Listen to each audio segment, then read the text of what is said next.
on and steadily escalating a completely phony foreign war in Vietnam. Phony because the communists are actually running both sides of it, as an excuse for gradually establishing more and tighter government controls over every detail of our daily lives. K, under carefully contrived conditions of famine and the threat of starvation, using ration cards as leverage to bribe and coerce the heads of families to submit to a communist regime, exactly as was done by Menshikov in Poland and by the followers of Madame Sun Yat-sen in China.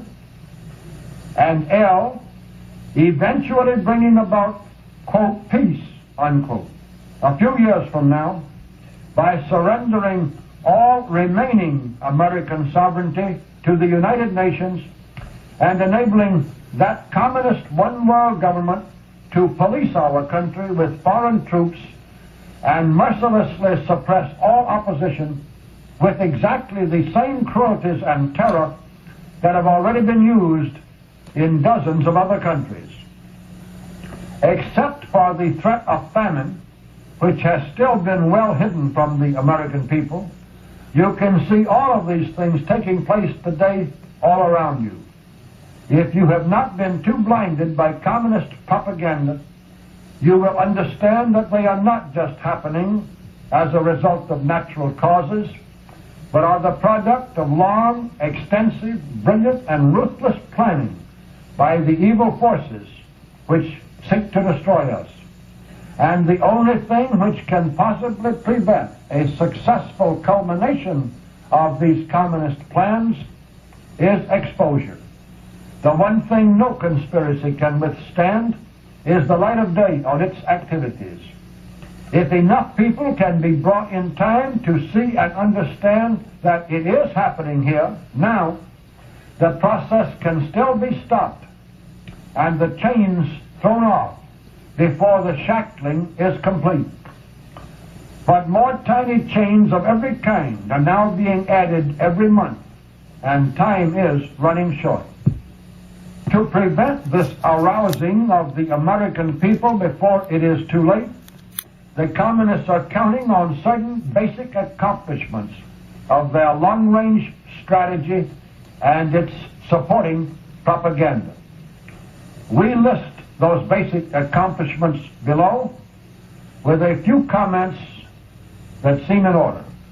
A, the fundamentally decent American mind has been blinded to the fact that any group of men can be so evil and so completely devoid of all conscience as the communists and the insiders above them. The only remedy for this mental blindness is sufficient study of the conspiratorial activities and massive cruelties which have brought the world to its present state. B, many Americans feel that the whole battle is an ideological one. This is exactly what the communists want us to believe. They will go to any lengths and even subsidize their opposition to maintain the appearance that this is a war of ideas. For the communists wish above all else to distract your attention from the workings of the conspiracy. And there are conservatives who will still be ridiculing the conspiratorial theory of history and feeling that we simply have to win a vast debate with the liberals if a few years from now the armed police of a central tyranny knock on the door at 2 o'clock in the morning and haul them away to some unknown destination. Today, they're like a man accepting the invitation of a thug who says to him, "Let's you and me argue heatedly over our disagreements while my partner is slipping up behind your back to cut your throat." C, there are now another huge number of Americans who, aware of the menace of the communist conspiracy, believe that the major danger lies in a surprise attack from communist military forces. The communists have been working steadily for many years to make this threat appear realistic. For it not only draws attention away from the takeover by internal subversion, which is going on steadily all of the time, but it actually serves as an excuse for the seizure of more reins of power and the establishment of more controls by the very agents of the conspiracy who are carrying out this conquest by subversion.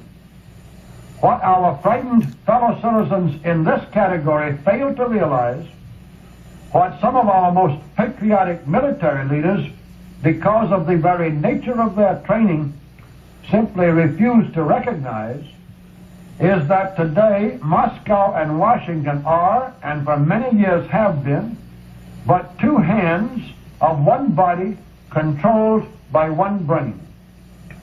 You do not have your left hand fight your right hand, or go through the motions of doing so, unless it is to amuse or deceive children, or to distract their attention from other matters while you're putting them to sleep.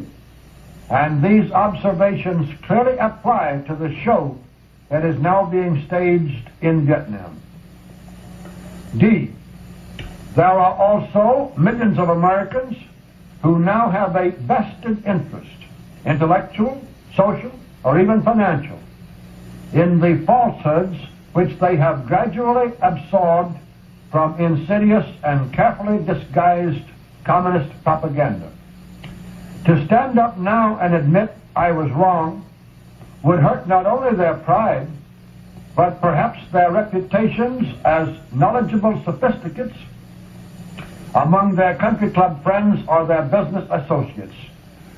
So they become daily more willful and more adamant in refusing to recognize the communist poisons in the mental fare they have been accepting and spreading all around them.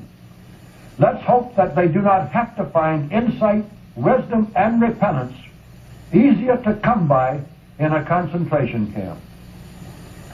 E.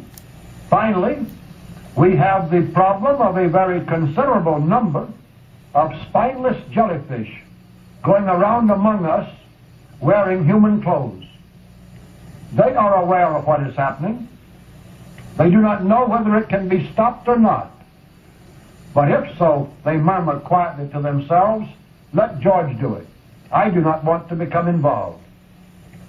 These people feel that by not opposing communism, they will be safer from recrimination if and when the actual takeover arrives and the police state terror begins. In this attitude, they are not only cowards, but fools.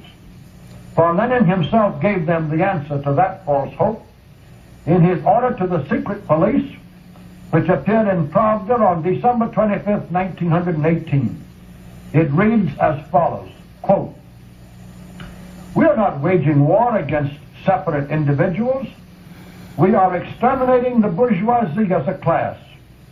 Do not ask for incriminating evidence to prove that the prisoner opposed the Soviet government, either by arms or word.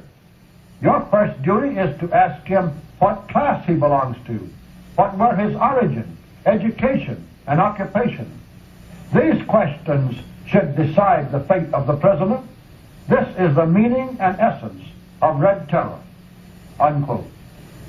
And the only change in communists since Lenin's day is that they have become infinitely more powerful. Finally, ladies and gentlemen of our listening or reading audience, our whole story can best be summarized in one vernacular and very earthy expression. In the 20th century, modern man is simply being played for a sucker by an amoral gang of sophisticated criminals. These cunning megalomaniacs seek to make themselves the absolute rulers of a human race of enslaved robots in which every civilized trait has been destroyed. The insiders at the top and all their communist minions constitute only a tiny percentage of the race they plan to rule. Although they now occupy most of the positions of great prestige and influence in Washington and London and Paris, as well as in the financial, educational, and publishing circles of the whole world, their power rests entirely on bluff, pretense, and deception. Both their success and their purposes are contrary to the whole current of human history. They are sitting precariously on the gigantic powder keg of all honest human emotions. Despite their arrogant assurance on the contemporary scene, they themselves are well aware that sooner or later the whole framework of their cruel power will be blown to pieces by a mighty uprising of the incalculable forces of man's moral principles, love for freedom, and common sense. How soon that day of delivery may come will depend on you.